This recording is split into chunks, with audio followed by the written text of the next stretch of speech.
ஓம் சாந்தி 7/5/2026 காலை முரளி பாப்தாதா மதுபன்.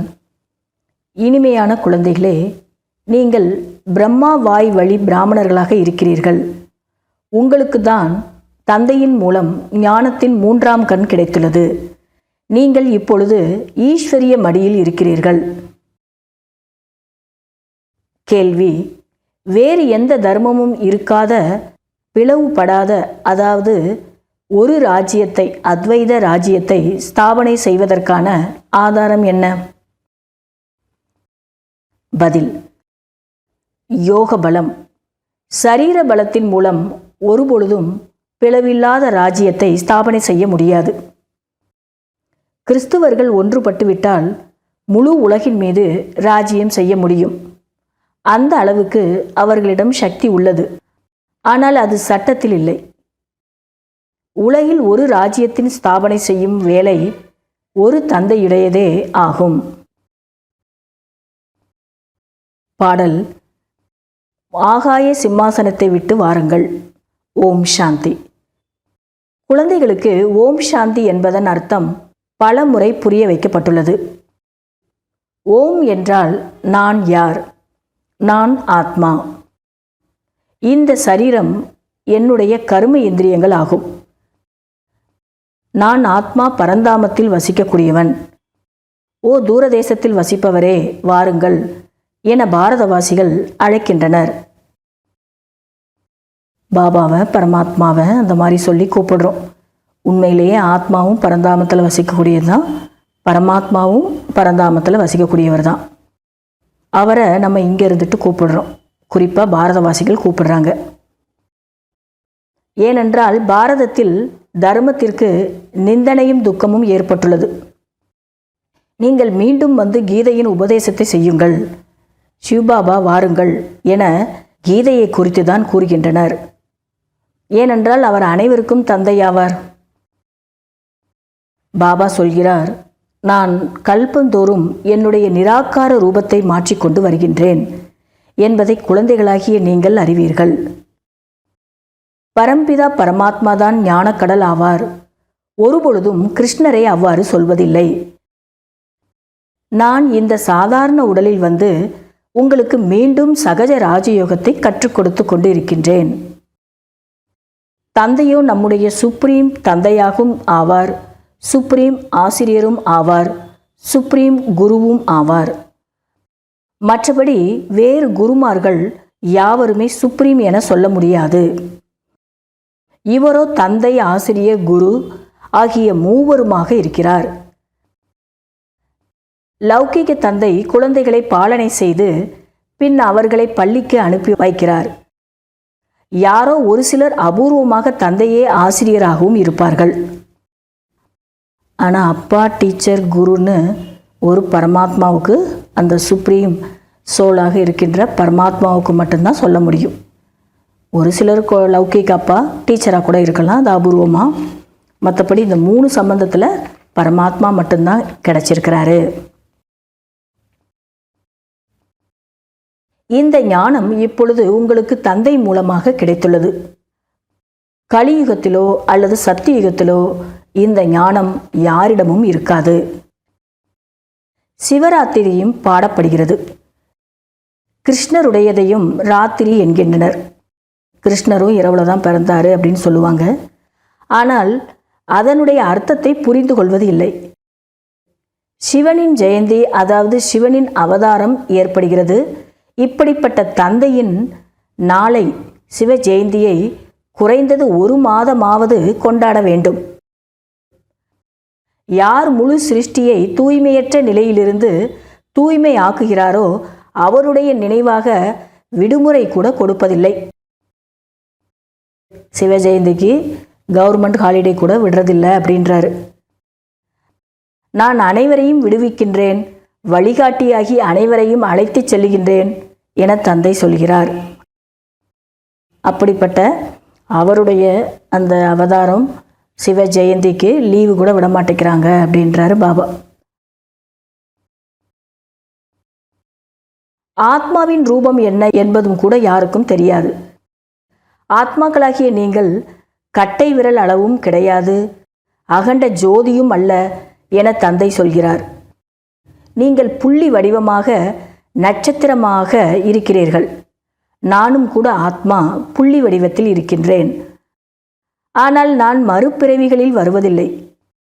என்னுடைய மகிமையே தனிப்பட்டதாகும்.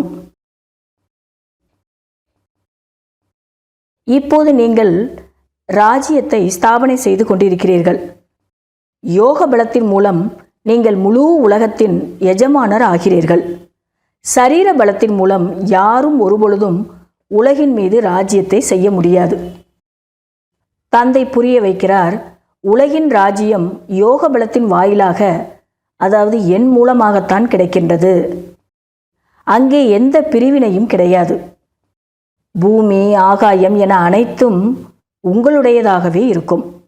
அது பிளவு இல்லாத, பிரிவு இல்லாத அத்வைத ராஜ்யம் எனப்படுகிறது. சத்தியுகத்தினுடைய ஆட்சியை சொல்கிறார் பாபா. ஒரு ராஜ்யம், பிளவில்லாத ராஜ்யம். அதாவது அங்கே பூமி, ஆகாயம், இது உங்களுடையது, இது எங்களுடையது அப்படிங்கிறது பிரிவினவே கிடையாது. ரக்ஷாபந்தன் பண்டிகையை ஏன் இவ்வளவு விமர்சையாக கொண்டாடுகின்றனர் என்பதும் யாருக்கும் தெரியாது. தந்தைதான் வந்து இந்த இறுதி பிறவியில், கடைசி பிறவியில் நீங்கள் இருசாரரும் தூய்மையாக இருங்கள் என உறுதியை எடுக்க வைக்கிறார். ஆண்கள் பெண்கள் இருவருமே தூய்மையாக இருக்க முடியும் இல்லறத்தில் இருந்தபடியே. இப்போ பாபா வந்து இந்த நேரத்தில் உறுதி வாங்கிக்கிறாரு. எல்லார்கிட்டையும் தூய்மையாக இருப்பேன் அப்படின்னு உறுதி எடுத்துக்கொள்ளுங்கள் அப்படின்னு சொல்கிறாரு. இதனுடைய ஞாபகார்த்தமாக தான் ரக்ஷாபந்தன் கொண்டாடுறோம். சந்நியாசிகளின் தர்மமே தனியானதாகும். ஞானம், பக்தி மற்றும் வைராக்கியம் இது உங்களுக்காகவே இருக்கின்றது. ஒருவரை நினைவு செய்ய வேண்டும். உண்மையான நன்ஸ், கன்னியாஸ்திரிகள் நீங்கள்தான் ஆவீர்கள். உங்களுக்கு ஆஸ்தி தந்தையிடம் இருந்துதான் கிடைக்க வேண்டும். அவரை நினைவு செய்தீர்கள் என்றால் பாவ கர்மங்கள் அழிந்துவிடும். பொதுவாக முழு உலகிற்கும் நீங்கள் ஆன்மீக சேவை செய்கிறீர்கள். மற்றபடி அவர்கள் ஸ்தூலமான சமூக சேவகர்கள், நீங்கள் ஆன்மீக சேவகர்கள்.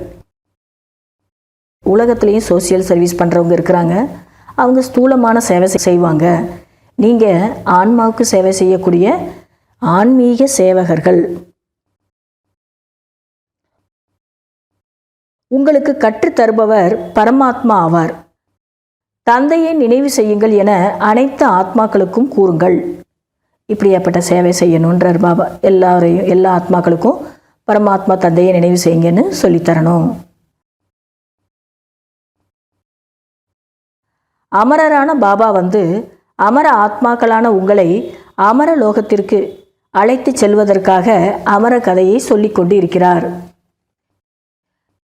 நீங்கள் முதலில் ஒரு சிவன் மீது மட்டுமே பக்தி செய்து கொண்டிருந்தீர்கள்.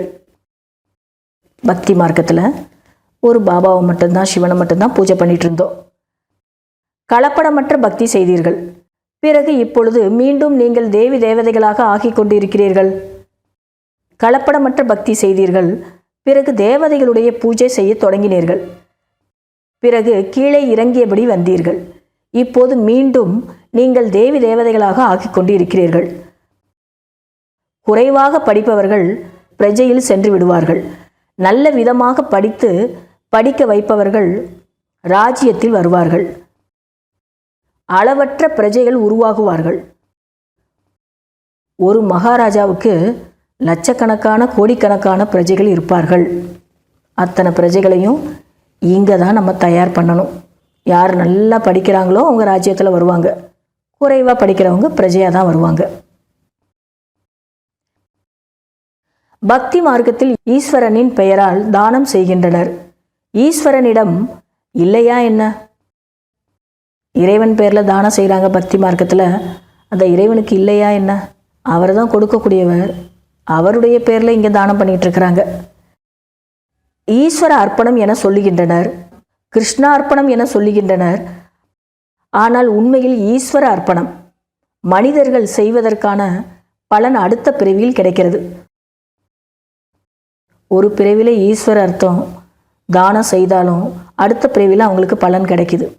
உண்மையிலேயே கிருஷ்ணார்ப்பணம் சொல்ல வேண்டாம், ஈஸ்வர அர்ப்பணம் சொல்லணும். அங்கே உலகத்தில் ஒரு பிறவிக்கு கிடைக்குது. இப்பொழுது தந்தை சொல்கிறார், நான் உங்களுக்கு 21 பிறவிகளின் ஆஸ்தியை கொடுப்பதற்காக வருகின்றேன். இப்போ பாபாவுக்கு டைரெக்டாகவே நம்ம செய்தோம்னா 21 பிறவிக்கு நமக்கு பிராப்தம் கிடைக்குது. அங்கே ஈஸ்வரனுடைய பேரில் இவங்களுக்கு மனிதர்களுக்கு செய்கிறாங்க. மனிதர்களுக்கு செய்தோம்னா இறைவன் நமக்கு பலன் கொடுப்பார்னு நினச்சி செய்கிறாங்க. அங்கே ஒரு பிறவிக்கு உண்டான பலன் ஒரு பிறவியில் கிடைச்சிருது. இங்கே டைரெக்டாக நம்ம இறைவனுக்கு செய்யும்போது 21 பிறவிக்கு கிடைக்குதுன்னு தந்தை சொல்லிட்டு இருக்கிறாரு. நீங்கள் இந்த ஆன்மீக மருத்துவமனை மற்றும் பல்கலைக்கழகத்தை திறந்தபடி செல்லுங்கள். இங்கிருந்து அனைவரும் எப்பொழுதும் ஆரோக்கியம் உள்ளவராகவும் செல்வம் மிக்கவராகவும் ஆவார்கள். இதன் மூலம் நிறைய வருமானம் ஏற்படும். பெயர் பலகையில் எழுதி வையுங்கள். நேம் போர்டிலலாம் எப்படி வீட்டில் நேம் போர்டில் எழுதுகிறாங்க, நேம் போர்டு போடுறாங்க, அதே மாதிரி நீங்கள் பெயர் பலகையில் எழுதி வையுங்கள். இயற்கை வைத்தியம் செய்பவர்கள் எழுதி போடுவது போல நீங்களும் எழுதி போடுங்கள். இந்த நேச்சர் கியூர் பண்ணுறவங்க போர்டு போட்டிருப்பாங்க இயற்கை வைத்தியம்னு. அதுபோல் நம்ம கூட என்ன பண்ணுறோங்கிற அந்த தகவல் பலகையை பெயர் பலகையாக எழுதி போடணுன்றார். தந்தை முழு உலகின் இயற்கையை மாற்றி தூய்மைப்படுத்தி விடுகிறார். இந்த சமயம் அனைவரும் தூய்மையற்றவராக இருக்கின்றனர். முழு உலகையும் எப்பொழுதும் ஆரோக்கியமிக்கவராக செல்வம் மிக்கவராக ஆக்குபவர் தந்தைதான். அவர் இப்பொழுது குழந்தைகளாகிய உங்களை படிப்பித்து கொண்டிருக்கிறார். நீங்கள் மிகவும் இனிமையான குழந்தைகள். நல்லது. இனிமேலும் இனிமையான காணாமல் போய் கண்டெடுக்கப்பட்ட செல்ல குழந்தைகளுக்கு தாயும் தந்தையும் ஆகிய பாப்தாதாவின் அன்பு நினைவுகளும் காலை வணக்கமும். ஆன்மீக குழந்தைகளுக்கு ஆன்மீக தந்தையின் நமஸ்காரம். நல்லது. இனிமையிலும் இனிமையான தேடி கண்டெடுக்கப்பட்ட செல்ல குழந்தைகளுக்கு மாத்பிதா பாப் தாதாவின் அன்பு நினைவுகள் மற்றும் குட் மார்னிங். ஆன்மீக குழந்தைகளுக்கு ஆன்மீக தந்தையின் நமஸ்காரம். கடைபிடிக்க வேண்டிய முக்கியமான சாராம்சம். முதல் பாயிண்ட், தனது இந்த மதிப்புமிக்க வாழ்க்கையை ஆன்மீக சேவையில் ஈடுபடுத்த வேண்டும். குறிப்பாக பாரதம் பொதுவாக முழு உலகிற்கும் சேவை செய்ய வேண்டும். ரெண்டாவது பாயிண்ட், தனது அனைத்தையும் பயனுள்ளதாக ஆக்கிக் கொள்வதற்கு நேரடியாகவே ஈஸ்வரனுக்கு அர்ப்பணம் செய்ய வேண்டும். ஆன்மீக மருத்துவமனை மற்றும் பல்கலைக்கழகத்தை திறக்க வேண்டும். வரதானம், ஒரே சீரான மனநிலையின் ஏக்கரஸ் மனநிலையின் மூலமாக அதீந்திரிய சுகத்தை, அதாவது கர்ம இந்திரியங்களுக்கு அப்பாற்பட்ட சுகத்தை அனுபவம் செய்யக்கூடிய அனைத்து ஈர்ப்புகளிலிருந்தும் விடுபட்டவர் ஆகுங்கள். எப்பொழுது கர்ம இந்திரியங்களினுடைய ஈர்ப்பு மற்றும் உறவுகளின் ஈர்ப்பிலிருந்து விடுபட்டு இருக்கின்றீர்களோ அப்பொழுதுதான் கர்ம இந்திரியங்களுக்கு அப்பாற்பட்ட அதீந்திரிய சுகத்தை அனுபவிக்க முடியும்.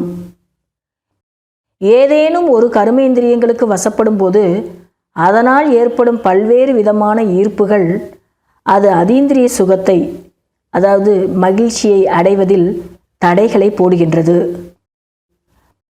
ஏதாவது ஒரு கவர்ச்சி, உலகில் கவர்ச்சி இருந்தது, உறவுகளுடைய கவர்ச்சி இருந்தது அப்படின்னா கூட அதீந்திரிய சுகத்தை அனுபவம் பண்ண முடியாதுன்றார் பாபா. ஆனால் எப்பொழுது புத்தி அனைத்து ஈர்ப்புகளிலிருந்தும் விடுபட்டு ஒரே இடத்தில் நிலை பெறுகின்றதோ அப்பொழுது அலைப்பாய்தல் நின்று விடுகின்றது. அப்பொழுது ஏக்கரஸ் நிலை உருவாகுவதால் கர்மேந்திரியங்களுக்கு அப்பாற்பட்ட அதீந்திரிய சுகத்தை அனுபவம் செய்ய முடியும்.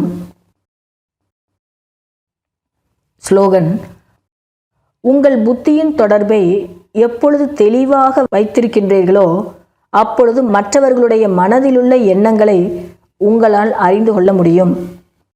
மற்றவங்க என்ன நினைக்கிறாங்க, அவங்களுடைய பாவனை என்ன, அதெல்லாம் நம்ம தெரிந்து கொள்ள முடியுன்றார் பாபா. அந்த அளவுக்கு நம்முடைய புத்தி லைன் கிளியராக இருக்கணும். இன்றைய அவ்வக்த சமிக்கை, எந்த விதமான குழப்பங்கள் அல்லது அலைச்சல்களுக்கு இடையிலும் ஆடாமல் இருப்பதே உயர்ந்த பிராமண ஆத்மாக்களுடைய அடையாளம். உலகம் குழப்பத்தில் இருக்கலாம், ஆனால் உயர்ந்த ஆத்மாக்களாகிய நீங்கள் குழப்பத்தில் வர முடியாது. ஏனென்றால் நாடகத்தின் ஒவ்வொரு காட்சியையும் நீங்கள் அறிவீர்கள். எல்லாமே நல்லது தான். நாடகத்தில் நடக்கக்கூடிய ஒவ்வொரு காட்சியையும் எப்படி நடக்குது, இதனால் என்ன நடக்க போகுது, 3 காலத்தையும் நீங்கள் உணர்ந்து சாட்சியாக பார்க்குறீங்க. ஒவ்வொரு காட்சியை பற்றியும் உங்களுக்கு தெரியுன்றார் பாபா. அறிவு நிறைந்த ஆத்மாக்கள் மற்றும் சக்தி நிறைந்த ஆத்மாக்கள் எப்பொழுதும் தானாகவே ஆடாத நிலையில் இருப்பார்கள். அவங்களுக்கு மற்றவங்க அறிவுரை சொல்ல வேண்டிய அவசியம் இல்லை. அவங்களே ஞானபூர்வமாக இருக்கிறதுனால, சக்தி நிறைந்த ஆத்மாக்களாக இருக்கிறதுனால எந்த ஒரு சூழ்நிலையிலும் அவங்க உறுதியாக இருப்பாங்க தானாகவே. எனவே ஒருபொழுதும் சூழ்நிலையை கண்டு பயப்படாதீர்கள். எப்பொழுதும் பயமற்றவர்களாக இருங்கள். நல்லது. ஓம் சாந்தி.